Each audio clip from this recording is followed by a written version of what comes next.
So what is vestibulo-ocular reflex? It is a reflex eye movement that stabilizes the image on the retina during the head movement by producing the eye movement in the direction opposite to that of the head movement.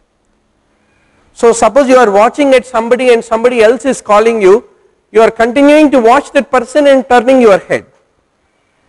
So we can still watch on one side and turn the head to the other side, still holding the image of the person whom we are watching.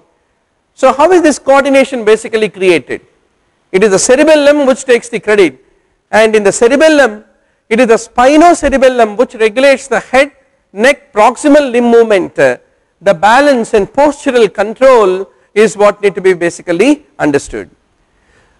Now in cremasteric reflex, it is the femoral branch of the genitofemoral nerve and ilioinguinal nerve are the ones which are the part of the afferent limb is what need to be remembered.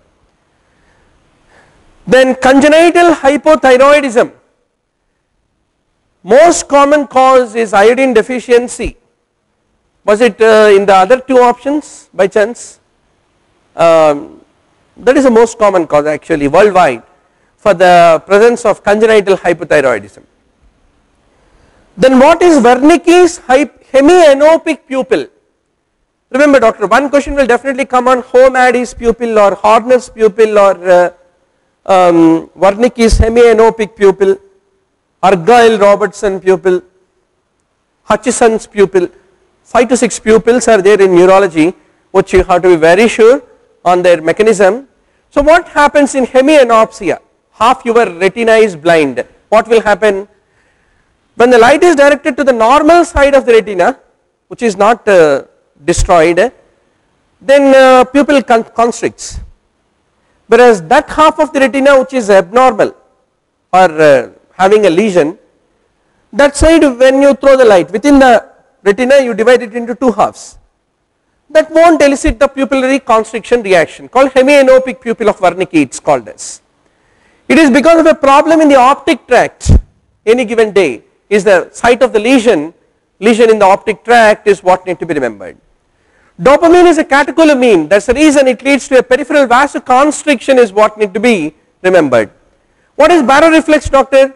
The rise of the BP will cause a inhibition of the sympathetic nervous system is basically called the baroreflex. If you are giving inhalational glucocorticoids, Budecort etc. to your patient, then what is a common complaint they will have? The most common complaint is the dysphonia is what they will be complaining of. And which is the drug of choice in acute asthma? Not steroids. It is the beta 2 agonist, salbutamol is considered to be the drug of choice. Of course you can give sometimes what is the common cause for the precipitation of acute asthma? Some are upper respiratory infections, sinusitis, increases the bronchial hyperreactivity. You can give a shot of hydrocortisone sometimes if it is required to hasten the anti-inflammatory action. Unless you bring down inflammation, bronchi won't stop to constrict. So you should give both beta agonistic agent and also steroid, but beta agonists are the king is what you should be very sure. Now focal nodular hyperplasia, is it ever malignant? No, it is never malignant. Focal nodular hyperplasia will never undergo malignant transformation is what you have to be very sure about. Where do we use PUVA therapy? We use it in psoriasis, eczema, vitiligo and cutaneous T-cell lymphoma like mycosis fungoides is what need to be remembered. I know that RAS oncogene is in follicular cell carcinoma of the thyroid, no doubt, but examiner is very cruel. HRAS, KRAS, NRAS, VHRAS, run, catch the chair is the kind of a question. Once more we have Dr. Google the Great, our most, you don't need to pay fee to the Google teacher, he will tell you the truths. So let us see what research says. RAS oncogene is there on the chromosome 11 is what you should be very sure, and if you take the various types of the RAS, It is the codon 61 of the HRAS and the NRAS are found more commonly in the follicular thyroid cancer. So HRAS and NRAS, both of them are good contenders, but some other monograms say that it is HRAS more closely associated with follicular carcinoma thyroid. So with our level of limitation and ignorance, we give the answer as HRAS. Then all of you know that acute promyelocytic leukemia has a wonderful prognosis because it is the only leukemia which can be cured by giving the retinoic acid is what need to be basically remembered. Some peculiar named cell will always be given in JIPMER exam. When I wrote probably one decade back, 1999 or 2000, it was Jurix granuloma was the cell, was the question, which is found in cerebral malaria. So once more, after a long time we are discussing a similar paper. Lipidic cells are basically found in atrial myxoma is what need to be basically remembered. So the myxoma has stellate cells with eosinophilic cytoplasm with indistinct cell borders. Why they call lipidic, I am not sure. Is there any word called lipidic in Greek, Latin or Indo-American languages? No, but they call lipidic cell. We should check why they call lipidic. But lipidic cell is found in basically atrial myxoma is what need to be remembered.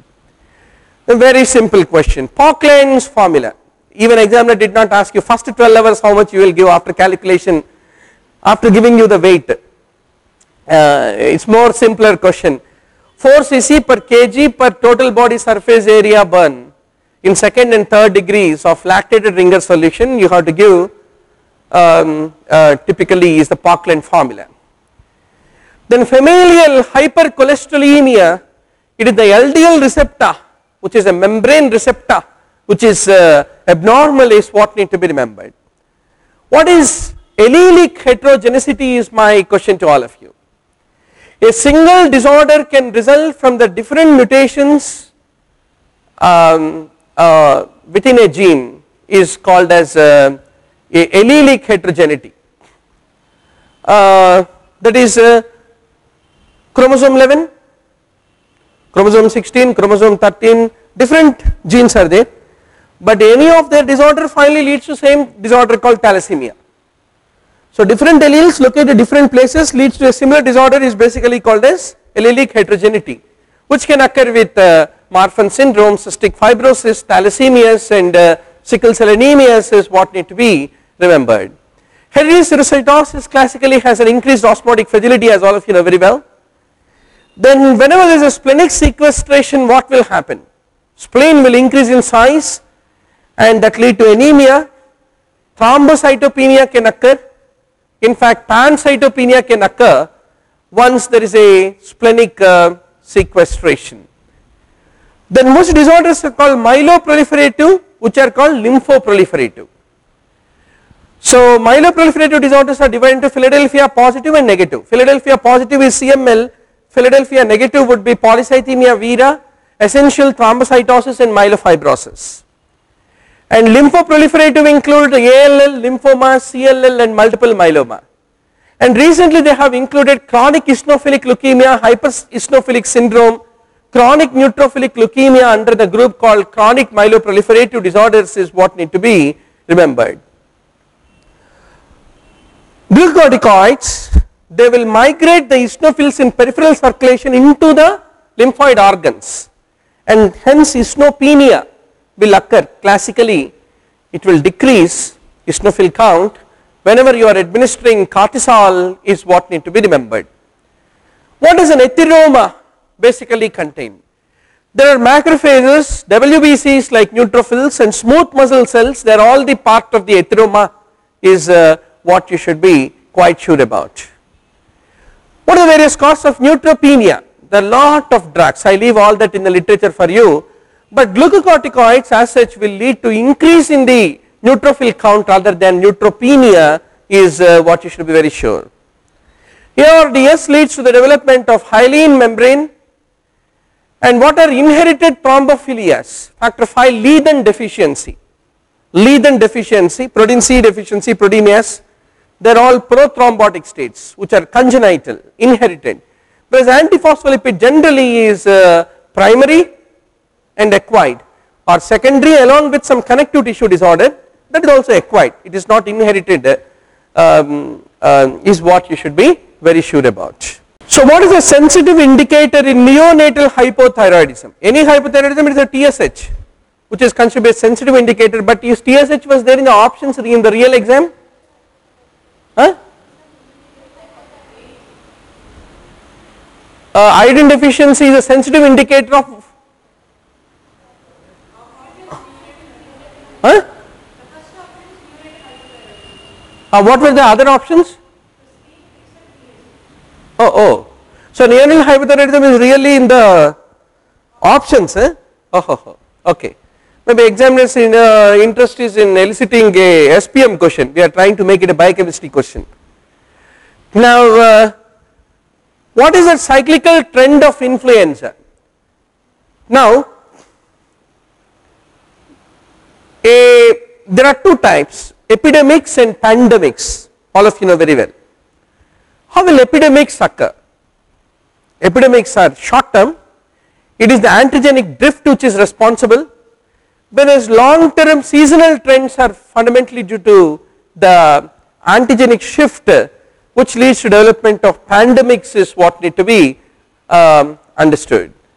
In advanced life support, what drugs do we use? We use epinephrine, atropine, calcium, amiodarone in order to manage ventricular fibrillation, but not vasopressin in the options which had been given. Fishnet appearance classically.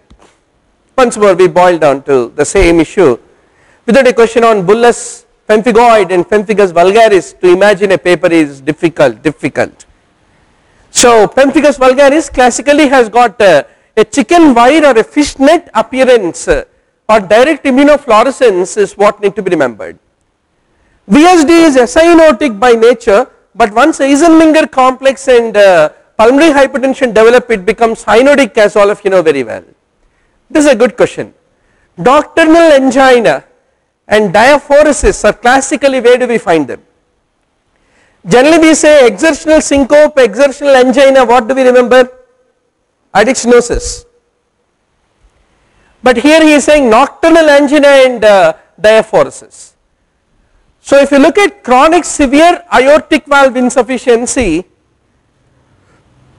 exertional dyspnea or orthopnea are common, PND can develop, less commonly it can lead to angina pectoris, abdominal discomfort, rarely it can lead to syncope and nocturnal angina with diaphoresis. The chronic AR is what you should basically remember. Ubiquitin, I remember discussing in recent paper, what was that, DNB, in recent one of the exams we are talking. So it is important for creating addresses for proteins, so that the proteolysis intracellularly can be done logically, when ubiquitinization will make the proteins get labeled which are meant to undergo proteolysis is what need to be remembered.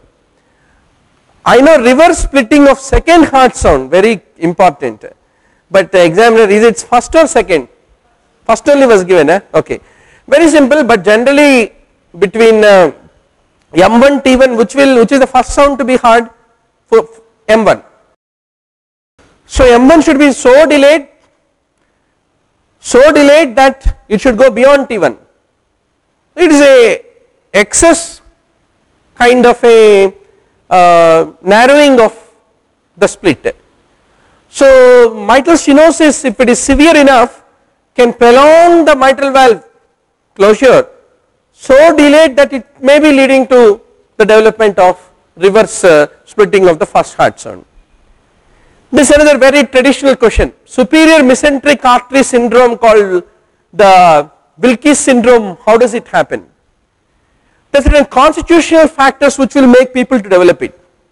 Those who have a thin body build, exaggerated lumbar lordosis, or if they have a rapid severe weight loss, mesenteric fat is depleted, If there is anorexia nervosa, they are the predisposing factors.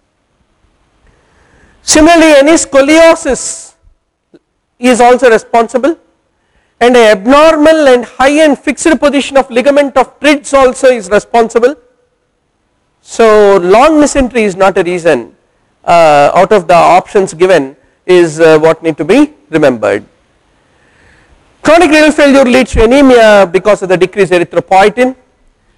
If there is a starvation, first thing to happen is basically lipolysis followed by followed by gluconeogenesis, but I don't know what were the other two options in this question.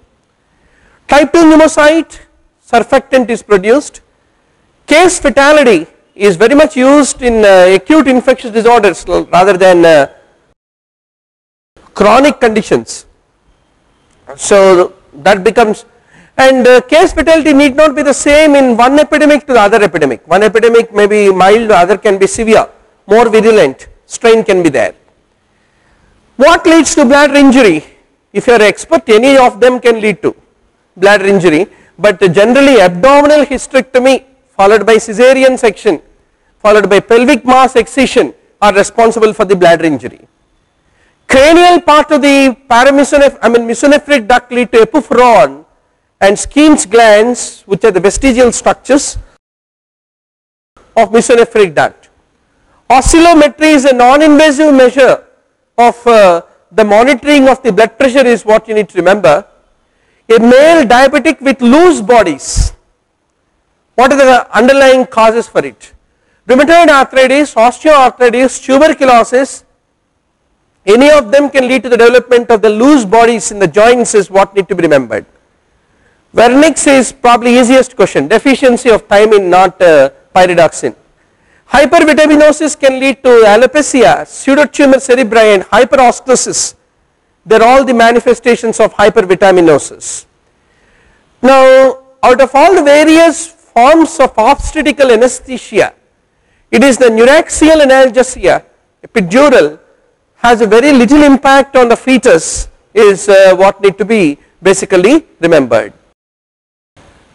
I am not sure what is the precise numerical answer for this, probably one of our pediatric students, pediatrician who is our attending the session should answer. What is the cardiothoracic ratio, doctor, at 2 years age, exact value on the x-rays that you see, any specific value is there? We know how to interpret cardiomegaly, but we do not really remember explicitly what is the exact value, but for preparing for exam. Now carcinoma cervix involving lower 1/3 without parametrial involvement is basically called as which stage? It is called as the tumor stage 3A.